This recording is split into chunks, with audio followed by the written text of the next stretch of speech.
Welcome back to Seeking God, in the continuation of Episode 4, Religion, Humanity, and the Common Thread. We have to somehow go deep within ourselves, somehow ask questions, somehow look beyond the appearances of things to discover the true essence of life and the true purpose for being. My first thought was to mention someone who is no longer followed by very many people on the planet anymore, and that would be Jehuti or Thoth from ancient Egypt, ancient Kemetic beliefs. I could just as easily mention Osiris and Isis, or Osar and Aset, which are the names, the Egyptian names. And I would say that the mythology goes that Thoth brought to Egypt, what we call Egypt, to that part of the world, 7 universal principles that, if we were to understand them, would give us the power to live lives more creatively, more abundantly, more peacefully, and harmoniously. And those 7 principles begin with an idea that everything is mental. Everything begins as an idea in mind, whether it began first in the mind of the source creator of the entire cosmos, or whether it begins in the mind of a human being, that everything that we see around us began first as an idea. So everything is mental. And then that the second one, which would be as above, so below, as below, so above. I could go on, but essentially you're talking about many teachers through thousands of years who have brought those kinds of truths. Now, if you want me to skip and come to the practices that more people on the planet now, in the 21st century practice, then I think we would look at Buddha, Sakyamuni Buddha. We would look at Abraham or Moses, depending on within the Judaic tradition. It depends on the starting point that you want to have there as the major prophet or teacher. And then in Christianity, it would be Jesus or Yeshua. In Baha'i, it would be Baha'u'llah. And I could go on, we could talk about Sikhism. But if you want to know what each one brought, and I'll say Muhammad, the Prophet Muhammad as well, because I think in this particular moment in time and space, it's so important for us to really get clear about the Abrahamic religions, first of all, because they're the ones that are helping to create a lot of chaos in the world. If we look at the 3 Abrahamic religions, Judaism, Christianity, and Islam, we're really talking about 3 religions that have grown up in the cultures of cousins. And yet they are having a global family squabble in some ways these days. When we look at Judaism, if we look at Moses or Moshe, we see in Moses, since it is said that the Torah was written by, delivered, revealed by Moshe, that he's revealing a code of ethics,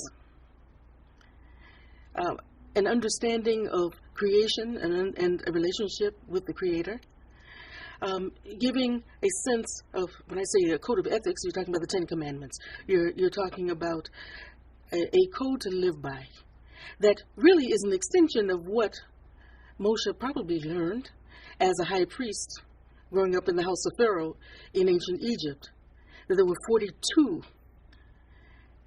codes for behavior that some people feel actually were synthesized into what we now know of as the 10 Commandments in the Judaic tradition. But what he was saying was, when you understand that, first of all, it is important to know that justice, right thinking, right action, these things are important. When you're thinking rightly, that means you're thinking not just for yourself, but you're thinking of what you can do in such a way that no one is hurt by it. That you're not looking at what someone else owns and wanting to walk in and take it because you like it. You're recognizing, oh, if I like it, that's simply giving me an idea of something that I'm going to pursue for myself, but not the idea that, oh, they have it, I like it, I want it, I take it. That there are codes of behavior that allow us to live on the planet peacefully, that allow us to be creative and know that I have the power to create within my life the experiences that I desire. I don't have to covet what somebody else has.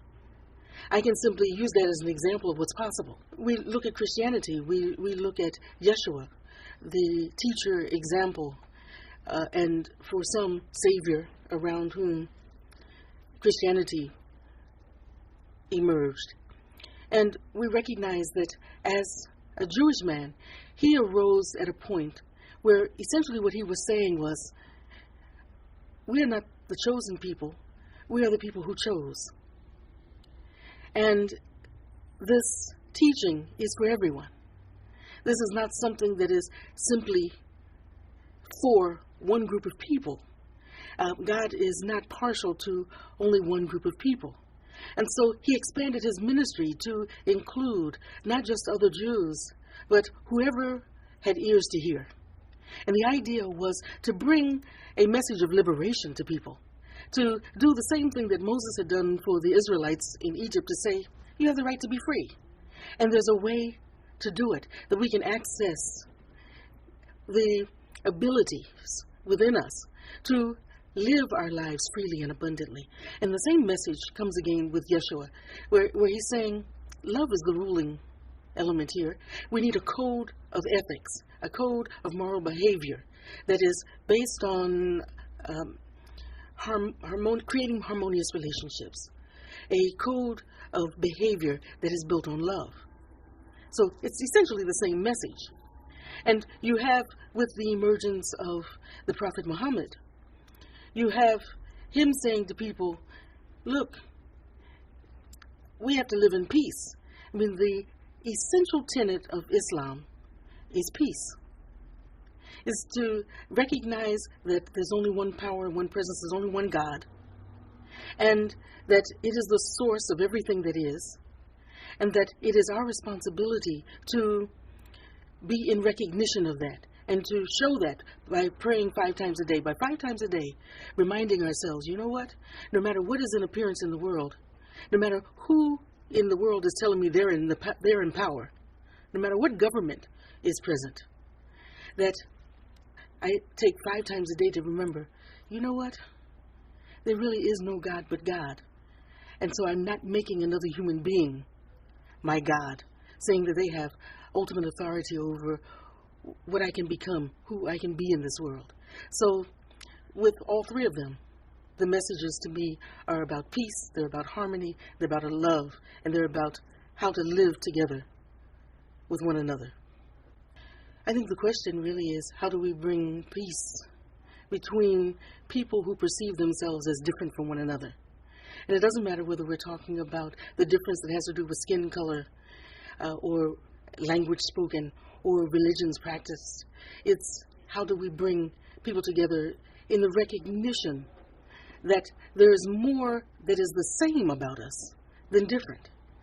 And so there's a moment now when I think about this and I remember what the Human Genome Project is revealing to us, and that is we are 99.9% exactly the same genetically.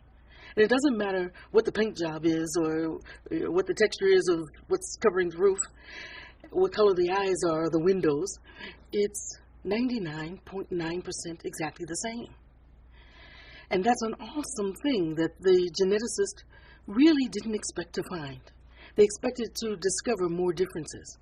And I think if we did the same kind of research on the different beliefs around the world, we would discover that we are 99.9% probably exactly the same in the essence of the spiritual practice, the essence of the religion.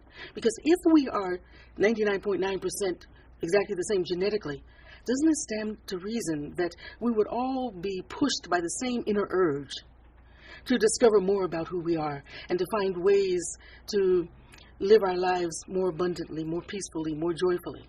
And that we would then discover that in our seeking for God, are seeking for truth, that we are all seeking the same revelations, the same understanding, the same awareness of how this universe operates and how we fit in it.